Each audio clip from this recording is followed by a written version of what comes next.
All right, everybody up on their feet. Class, it's time to get started. Today we're going to play dodgeball. Jeff, Chris, you're captains. I want you guys to be captains. You choose teams. You choose who you want on your team. Stephanie and Heather, if you guys could run down to the teacher's lounge and grab me some donuts and a Mountain Dew, I'd appreciate that. And you guys, be careful, be safe.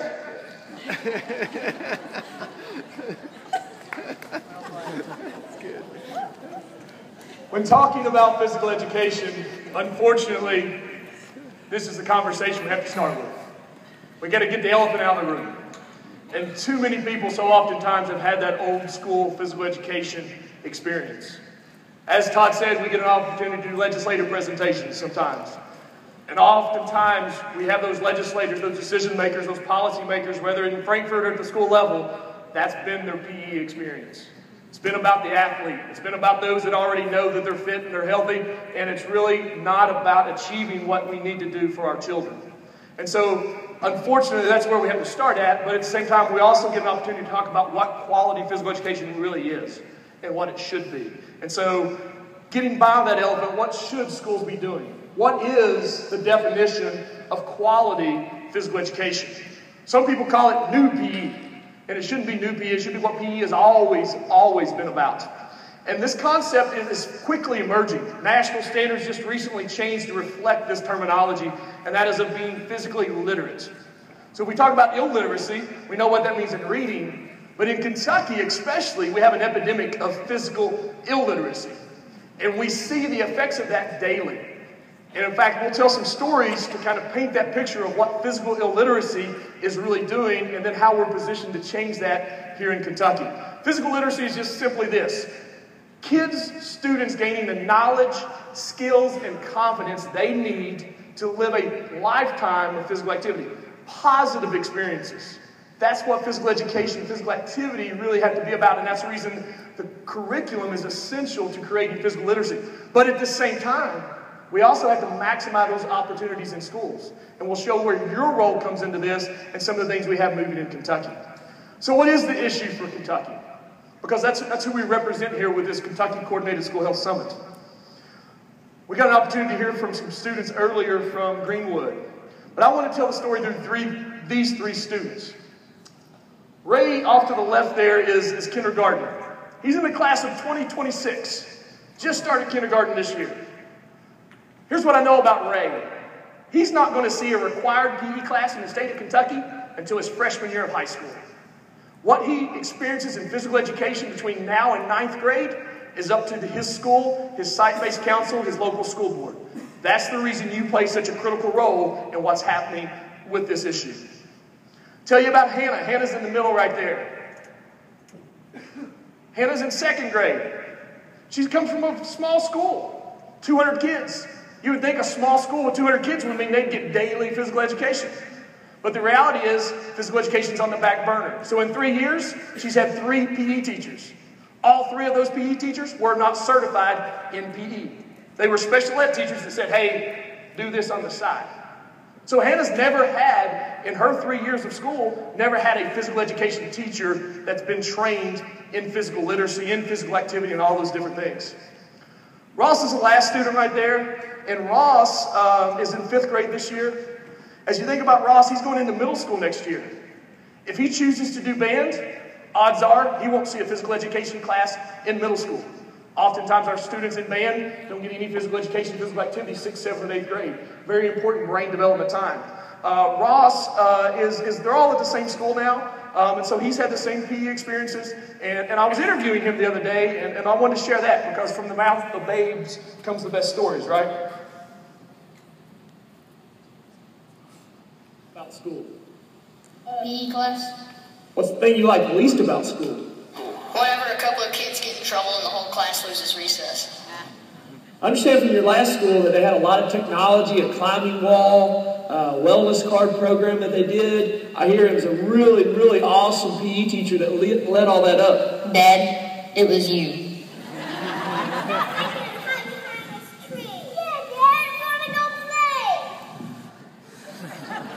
All right, that was a shameless plug. Okay. I wanted my kids to be a part of this, and unfortunately they weren't able to travel here today. But ultimately, that's the reason I get to do what I do. That's the reason I get to do my job every day. Because not only do I get to advocate for PE, but I get to advocate for what I see happen in my own kids' lives. And so it's easy to show up for work every day with that on your mind. In Kentucky, we recently came back from the Southern Obesity Summit. And so just to paint this picture Kentucky specific, as you look at those southern states, some people refer to that as the Bible Belt. You can also refer to that as the obesity belt, the chronic disease belt. And so there's a lot of reasons why. Out of all those southern states that we just came back from that summit, Kentucky has the fewest restrictions or fewest policies and procedures at the state level for PE. And so once again, I want to reiterate how important teams are here today in moving and advancing this work. And we have some exciting things to build on, but we need to be honest about what the situation is in order to really build forward what needs to happen and what needs to occur. 2014 is going to be a huge year for the state of Kentucky.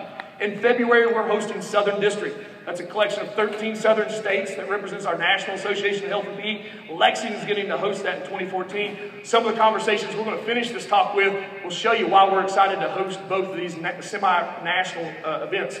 In 2014, also the Southern Obesity Summit will be right here in Louisville next November. So we really have an opportunity. You've heard us showcase the collaboration and the connections we have between health and education here and our health subcommittee and some of that work. And so we really are moving the conversation forward here in Kentucky.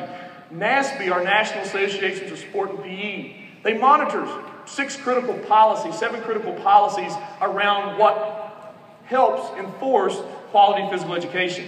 So as you see, we only have 2 things in the yes column: mandating high school PE, and we do have state standards for physical education.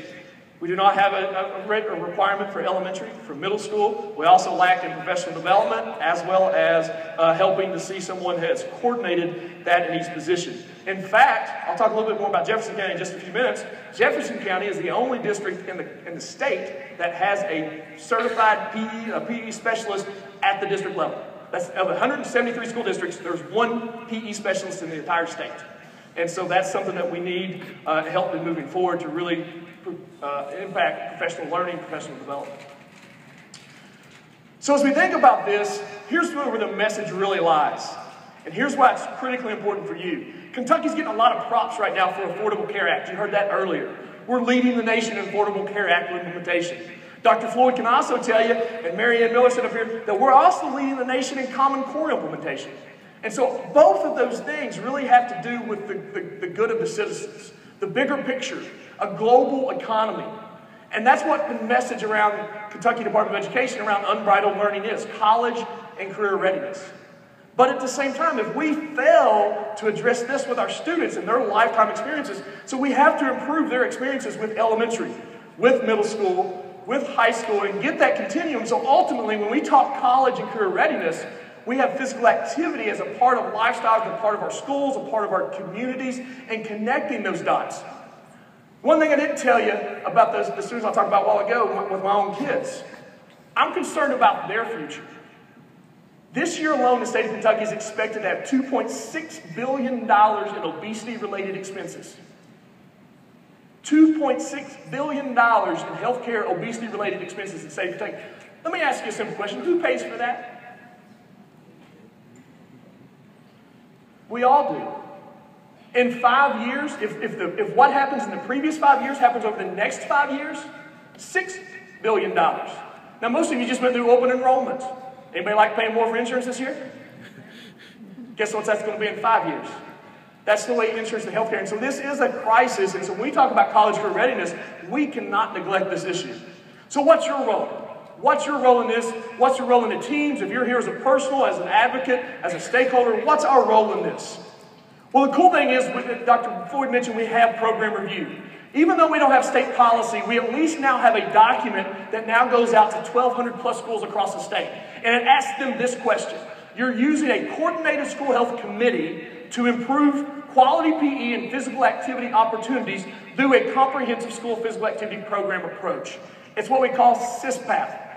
We can't rely on PE alone, but there's other opportunities within all school buildings, with all school environments, for schools to really champion this message.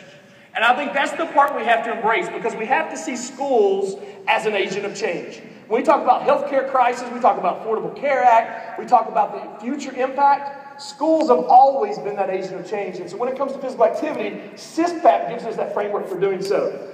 Vicky's already gave me the 2-minute sign, so I'm going to go quickly do this. I was wanting to do physical activity with you, but she's not going to let me, so blame it on her. Physical education is the cornerstone of CSPAP.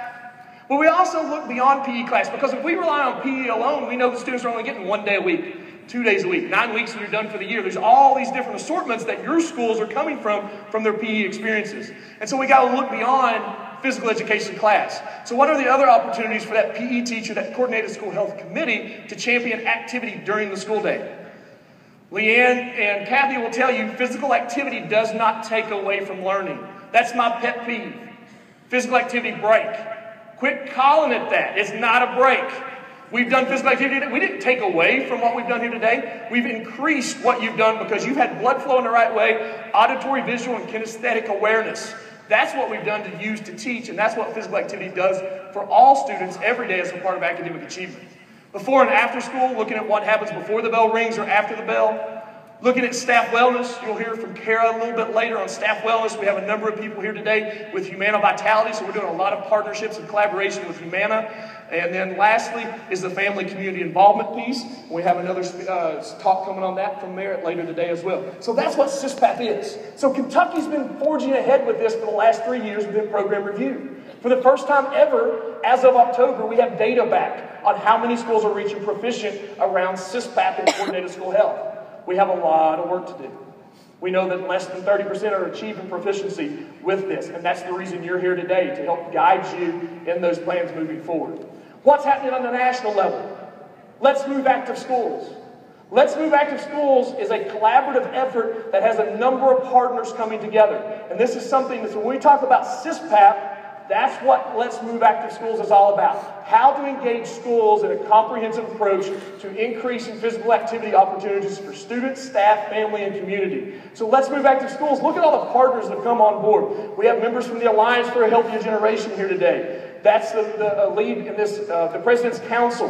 AFERD, which is our National Association of Health and PE. Nike, Partnership for a Healthier America. Fuel Up to Place 60 is a part of this. So all of a sudden, instead of having this program and that program and this program, all of a sudden on the national level, we have a consolidation occurring. And it makes it easier for schools. So what's the role? Sign up to be a Let's Move Active Schools. Make that a part of your action plan today. Make sure your school is enrolled in Let's Move Active Schools. The other thing to do is make sure that within that framework that you identify in your school a physical activity leader. I've told you we've been pushing CSPAP in program review. Here's the other cool thing. Just last month, or 2 months ago, October, for the first time ever, AFERD and Nike brought together a cadre of trainers. There's 23 national trainers for physical activity leaders. Guess what? The state of Kentucky has 4 of those trainers. 4 of 23 national trainers for physical activity leaders. Heather Irwin and Aaron Beatley from the University of Kentucky, they're not able to be here today. They're 2 of our trainers. Jessica Lawrence is here today, just a new Louisville resident, just moved in, and myself. So we have 4 PAL trainers in the state of Kentucky, and they're going to be training more of these, so we're positioned to move this ahead with schools. In fact, I was so excited. I'm sorry, Vicki, I know I'm over, but they gave me some minutes early. Dennis, you're right. Sorry. We talked about this yesterday, and we knew it was going to be maybe more than 10. Maybe more. Anybody want me to keep going or me stop? The crowd has spoke, Vicki. So here's what I did a couple weeks ago. I got thinking about this event and this audience, got really excited about it, and I said, you know what? We've really been pushing this forward. We built CSPAP in. We have it in program review. We have this national partnership. And so I sent it to Jefferson County. I sent it to Donna and Bonnie and some of the people there in Jefferson County. I said, hey, what would be the odds of Jefferson County being the largest district in the nation to fully commit to being a Let's Move Active School district? What would happen? They said, I like the idea. Let's send it up the chain. So they went up to a couple assistant superintendents. They said it aligns with program review. It aligns with our teachers. We want PALs. We've already been doing director of physical activities. Absolutely love this. So we've had a lot of conversations occurring. It was supposed to be Michelle Obama hopping out behind the curtain right now, but she wasn't able to come, so you're stuck with me.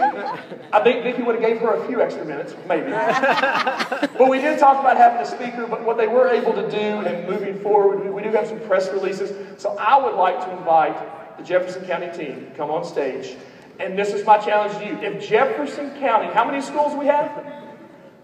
135. 135 schools. If from the district level they can make that commitment to Let's Move Active Schools and saying, yes, this aligns with school accountability. Yes, this aligns with program review. Yes, this is something that's going to help our teachers, that are going to equip our physical activity leaders. And that's the challenge that Shelley Folden, as executive director, has sent out to each of you. She challenges us in Kentucky to really move this message forward from here on out and being a part of that. And so we're going to have some press releases coming out on this announcement. They've done an excellent job. You're going to hear from two of those pals in just a few minutes from Jefferson County. So give these guys a big round of applause, the Jefferson County team. So you can see when we have Southern District and Southern Obesity Summit here in 2014, we have a lot to be proud of. And I want more of your teams going back in your districts and your schools enrolling in this, and let's really spread this movement. And let's not just lead in Affordable Care Act. Let's not just lead in Common Core implementation. Let's lead in CSPAP and Let's Move Back to Schools and really send that message about how local control we can move forward with what's best for our students and what's best for our schools. Thank you all very much.